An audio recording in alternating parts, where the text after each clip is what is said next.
So I'm really excited, first of all, to meet all of you. Some of you I've met before. It's really lovely to see some familiar faces, but quite a few new faces as well. And I'm also really excited because this marks the 5th year of the Innovate Financial Health Lab. So I co-founded this program back in 2019 with my then co-founder Elvis Wong, and we ran our first cohort in 2020. And so now we're heading into our 5th cohort. We've worked with 28 startups to date. And so we're looking forward to welcoming another 6 to 8 startups into this year's cohort. And we couldn't have done the work that we've been doing for 5 years without our partners. So I'd be remiss not to recognize our founding partner, JP Chase, who we've been working with since our first cohort in 2020, as well as our program partners, the City of Toronto and Startup Here Toronto, as well as our newest program partner, Scotiabank. I am Molly Willits. I'm the head of financial health, as well as the Ontario lead for FinTech Cadence. So I'm based in Toronto. And then I'm joined today by my colleague, Maria Ponte, who's the head of programs. And I'm going to hand it to Maria to do a bit of an introduction to FinTech Cadence more broadly for those who aren't familiar with who we are. Thank you very much, Molly. Hi, everyone. I see some familiar faces. Frederick, and you have participated in some of our programs before. If you haven't heard before about FinTech Cadence until now, I would really love for you to let us know in the chat, perhaps, how did you learn about this initiative, if it was through social media or perhaps through one of our community partners that shared. That would be great. We're always obviously very curious to know how do you learn about FinTech Cadence and IFH Lab. Well, the agenda for the day, I'm going to give an overview of FinTech Cadence, and then my colleague Molly will dive into IFH Lab, and after we will have a Q&A session. So for those who haven't heard about FinTech Cadence, we are a nonprofit. We are an organization backed by the private and public sector. And our mission is to advancing the financial system to serve all Canadians for the better. So how do we accomplish that purpose? Through our 3 pillars. So education. We work with academia, we work with different stakeholders to foster financial FinTech education throughout Canada. We work with universities to encourage FinTech curriculums, and as well regulators, researchers. So that's our education part. Part of it, that is as well, we have a FinTech certificate that runs every winter. So if you are interested, or if you know someone that may be interested, we are going to launch that all virtual certificate starting February 10. Support, which is our core pillar, I would say, is how we support FinTech startups, so early stage startups, from ideation up to seed stage. So what that means is any startup that has raised no more than 1 million in diluted funds. So those are the segments of FinTech startups that we support. We do that through our IFH program that Molly will, of course, dive into in a few minutes. And then we have our Ascension program, which is an incubator that runs the second half of the year. So from September, August to November. And it's for startups that aim to raise funds. So we help them through that journey for startups that are investment ready. And finally, our collaboration pillar, that is how we work with regulators, financial institutions, big banks, as well as credit unions and other stakeholders to ensure that the ecosystem is cohesive, is well supported. We help as well institutions such as Payments Canada, such as Autorité des Marchés Financiers in their innovation challenges, internal and external innovation challenges that they have. So as mentioned, our programs, Ascension, IFH, which are our two incubators through which we support entrepreneurs, early stage fintech founders, our fintech certificate, and then the hub, which is our ongoing on-demand program through which we support fintech founders as well, early stage, as I mentioned before. Just to clarify, all of our programs are for free. They don't have any cost, and we don't take any equity. Finally, on the fintech cadence side, we have fintech drinks. If you haven't heard of us before, but maybe, well, you have heard of fintech drinks. Those are events that we launch, that we host all over Canada, which are intended for you to connect with industry leaders, industry experts, and just have those conversations around what is happening, trendy, important in fintech. The next one will happen very soon in Halifax, just on February 29, and then we are going to have one in Montreal in April 4th. So if you're interested, please, I will share the link with you of our website for you to know what Fintech Drinks is all about, and Fintech Social, which is our more light fintech drinks that we are launching this year. And if you want to learn more about our events, our programs, please subscribe to our newsletter. I will share that link as well. And then over to you, Molly. Awesome. Wonderful. Thanks, Maria.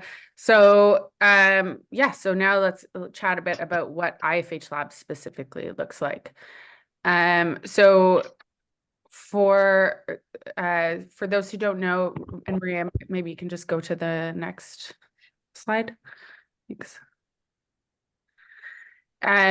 So for those who don't know, or who are sort of new, maybe I haven't chatted with you yet about what the IFH Lab is.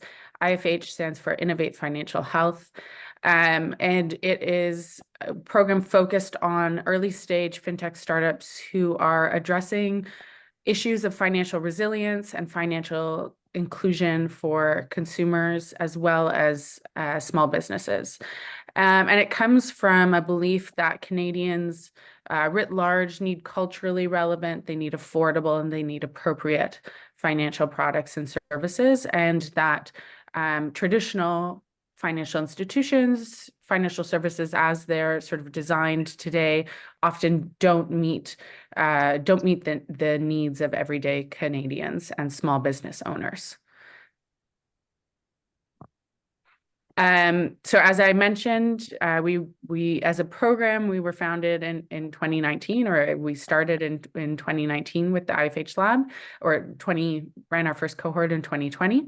And it is Canada's first incubator for fintech, for the impact-driven fintech startups. And as Maria mentioned, we're a no fee and no equity program. So again, as I mentioned, since 2020, we've worked with 28 startups. Not all of them are listed here, but because it starts to be a bit of a crowded slide, but I've just included as many as I could of the logos of our alumni, but you can also check out our website to see sort of the full group of alumni from past cohorts, but just to highlight some really amazing achievements by the companies that we have worked with to date. So they have raised $85 million. So since participation in the program, so since 2020 up until the end of 2023, our companies have raised $85 million, and that includes our first Series B last year by Zayzoon, who was in our first cohort, as well as two Series A's last year by PolicyMe, and now I'm totally a Series A from PolicyMe, and then a seed round from Requity Homes last year. So incredibly exciting in the midst of what I think most of us on the call would agree was a pretty difficult 2023. Some really great progress that we've seen. And more importantly, the startups continue to have direct impact on their consumers. So over 200,000 Canadians impacted, helping folks get access to life insurance, earned wage access, helping Canadians build emergency savings, helping new immigrants access new different forms of credit and build their credit when they're new to the country. So just doing a lot of tremendous work in the ecosystem.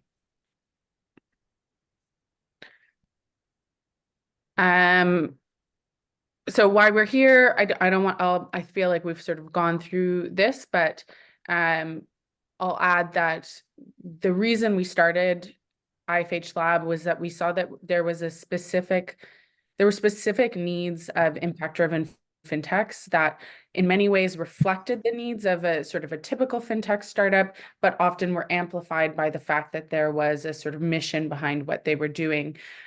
So often that, for example, going to speak to VCs who might not immediately understand the mission behind what you're trying to attempt and who would push for you to potentially sort of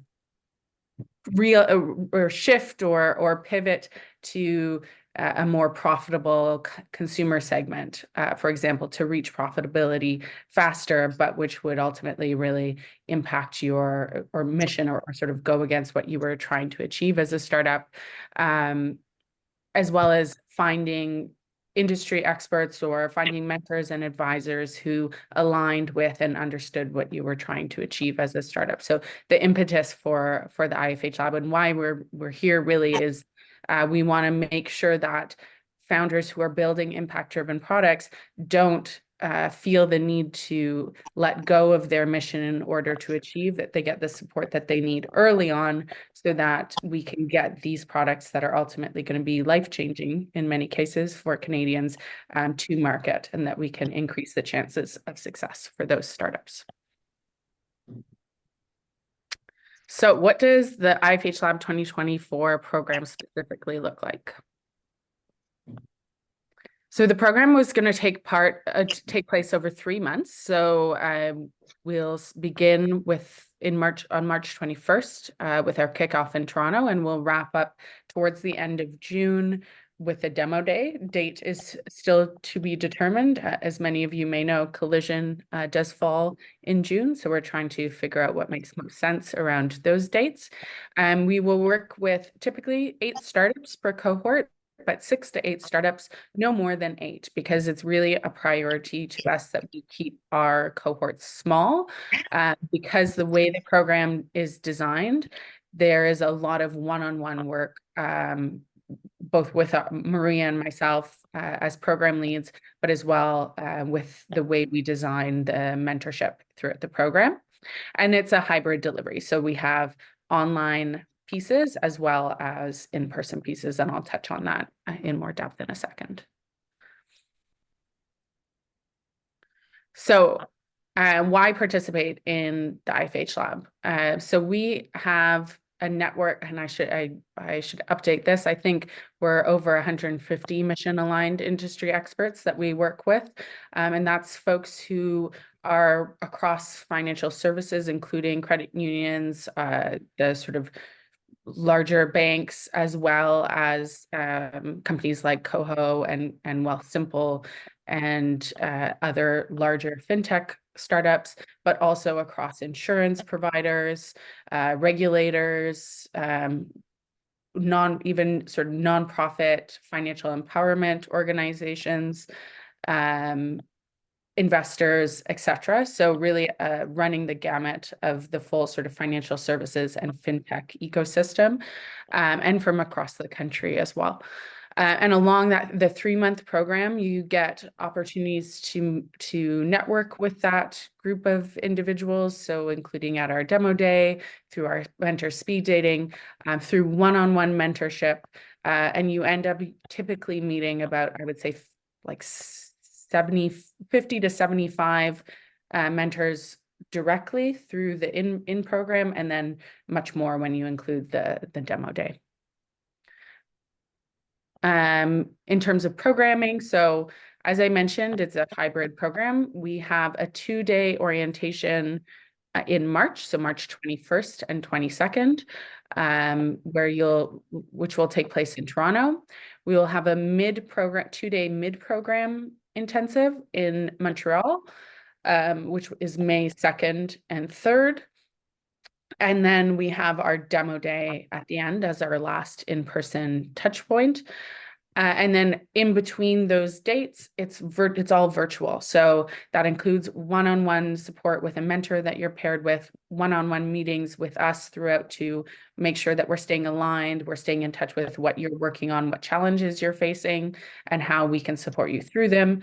We also organize fireside chats with sort of more well-known or founders who have sort of been there and done that and can provide experiential learning and input to you, as well as we do have virtual workshops that are offered, which are optional rather than the in-person workshops are obviously mandatory. The virtual workshops are much more sort of practical focused. So for example, we'll have a workshop on sales pipeline management tools, for example. And so you would attend those based on need and whether they're relevant to you. And then lastly, and might sound a little bit frou-frou or sort of not as concrete as the other two, but I would say consistently is one of the most important parts of the program. And one of the things that we hear time and time again from our founders as being the greatest value in some cases that they get from the taking part in the program is that you are part of a cohort of peers that you get very close to over the course of the program. That's the great thing about the sort of the in-person sessions. You get a lot of opportunity to work very closely with the cohort, form bonds that end up often leading to things like to you working together, referrals, leading to potential partnerships down the road, and just sort of ongoing support, because we know that being a founder is hard and lonely sometimes. So it's really great to have people who are going through that same experience with you.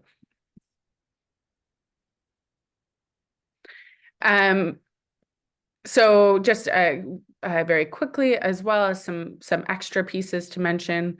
So as again, no equity, no registration fee. I repeat that a few times because inevitably we do. I think people ask that question even if we say it. So just really want to emphasize that piece. There is also access to our service provider and software provider credits and network that we're constantly working to build out and to offer more service providers and more software providers. You become part of the FinTech Cadence Slack community, and you stay part of that community as well as part of our FinTech Hub that Maria mentioned beyond your graduation from the program. So once the IFH Lab wraps up, we don't just kick you out the door and say we don't want to see you again. In fact, I am trying to be quite proactive in communicating with my alumni and keeping in touch with you and resharing everything that you share on LinkedIn, every milestone or ask or job posting or whatever it is. So you get that sort of ongoing support from our team, as well as continued access to the FinTech Cadence Slack community. And sorry, lastly, you don't have to go back, Maria, but there was a point at the very end of that slide that I wanted to make sure I pointed out. The program is, we want founders to participate in the in-person sessions. It's important. The experience of the founder is very unique, and so it's a big part of what sort of makes that cohort piece work. But this program can also be an incredibly valuable opportunity for other members of your team who are in leadership in some capacity. Maybe they're a CTO or a CMO and they're not a co-founder, but they're still sort of a leadership role.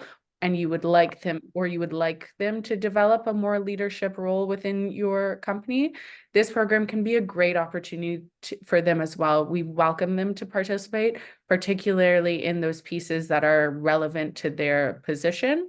But we regularly have founders bringing not just their co-founders to not just having co-founders participate in the in-person, but bringing other members of their team who are in leadership positions. So I think that's worth emphasizing as well. In terms of eligibility, demonstrated commitment to improving financial lives of consumers and small businesses. I know it says Canadian consumers. I think it's ideally you're serving Canadians, but at least you're a Canadian company. We do recognize and often have startups that feel the need to start in the US as a market. We understand why you make that decision. So I just want to caveat that one with that. At least one full-time employee. I'll also caveat that piece that a lot of times we have had founders in the past who are getting ready to go full-time on their venture, who may be, say, also consulting on the back end, for example, to help support the venture in the meantime. So if you see that and say, oh, but I'm not full-time yet, I still work another job to make this possible for myself. We recognize that not everybody comes from a background where they can drop everything and work full-time on a startup. That would be great, but that's just not the reality for a lot of founders. So don't let that discourage you from applying. Product in market with some users, and that can include a beta or pilot, incorporated in Canada. And I'll emphasize this one in particular, that you can commit to the full participation in all of the program's mandatory sessions. The program is as good, I think we have developed an incredible program. I think our startup testimonials testified to that, and the success of our startups and the success rate of our startups as well. But at the end of the day, a program is only as good as the sort of effort you put in. And so it's really important that if you decide to take this journey with us and you decide to apply and you want to go through with the program, that you fully commit to participating in the program from beginning to end, and particularly to those in-person sessions, because it's not fair as well to the other participants in the program when people are sort of willy-nilly with their commitment. So I do want to emphasize, we know that this is a time commitment, and we want to make sure that you're comfortable and can make it. Okay. Next slide. So looking at the curriculum specifically, I feel like I've kind of gone through this. I think we can skip this. We can send out a version of these slides to you if that's helpful, that have those dates that I mentioned. But if we're looking at how the program is broken down over the 3 months, so from March to June,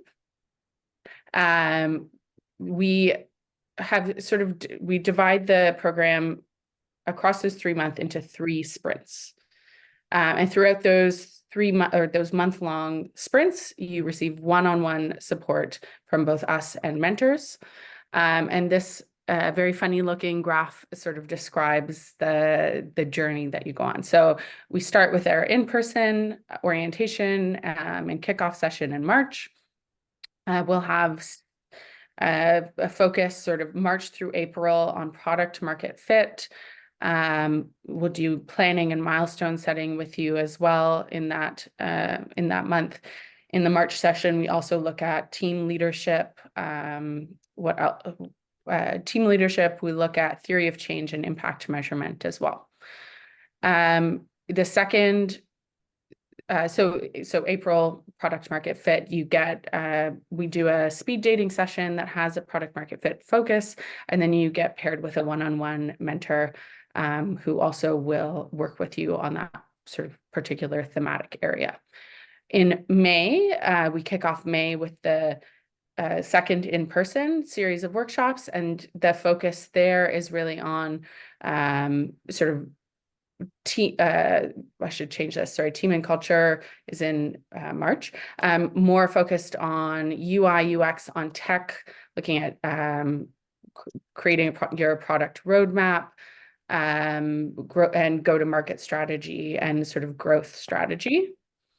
And process management. And so again, in-person session followed by a virtual mentor speed dating session, getting paired with a one-on-one mentor who works with you through the remainder of May. And then lastly, in June, as we head towards Demo Day, the focus obviously shifts to being on fundraising, looking at strategic partnerships, working on your pitch and really perfecting your pitch, as well as your deck. And really getting ready for that demo day at the end of the program. But still maintaining that same structure, we'll do a speed dating session and workshops on pitching and coaching on pitching. And then the demo day at 2BD.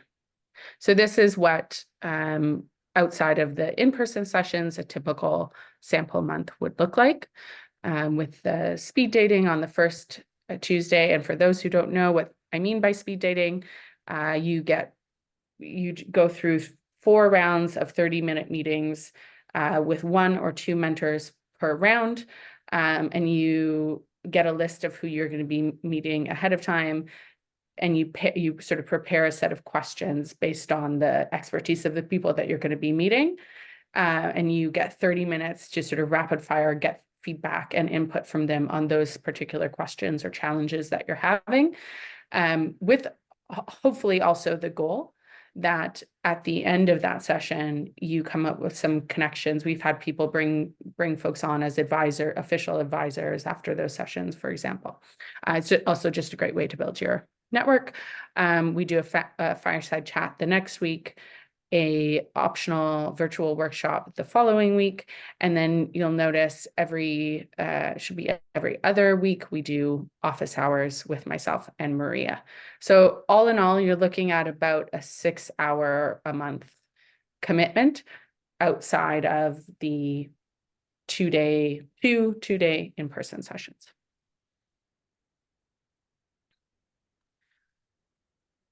I think we can yeah, we can skip over that. So that's the overview. I know there's a lot of information and I talked a lot. So I want to, and I saw lots of activity in the chat, which I don't know if those are questions or just folks connecting. Either way, it's wonderful. But I want to sort of take a moment to stop and take questions. Oh, this was just highlighting some of our vast number of industry experts, our service providers. Again, like I said, we can maybe provide a version of these slides to everyone who attended, in case you want to sort of look through them. And lastly, actually, Maria, if you want to go to the last slide, and I can leave those up here, but we have the good fortune of having really wonderful alumni who've given us some really wonderful feedback and really wonderful testimonials, including a video that was posted today. I always feel very weird about self-promotion, but I want to sort of leave these up for you to kind of read yourself. And we're happy as well to potentially connect you with an alumni if you want to ask more questions about their experience. Part of the application process. So we realized we didn't really talk about the application process, but it might be helpful for folks. So we're accepting applications till February 12th. We will shortlist as a team. Usually about 15 or 16 startups make it to that shortlist. We do interviews with the team, sort of half-hour, 45-minute interviews. And as well as interviewing with the team, you also get an opportunity to do it's not really an interview, but an alumni chat with a previous program alumni from a previous year. And those are not interviews, those are opportunities for you to ask them questions about their experience, to better gauge if this program is going to be a good fit for you. And then for them to also sort of in chatting with you, help us assess whether the program is going to be a good fit for you as well, and sort of help in your particular startup journey. Okay. Any questions?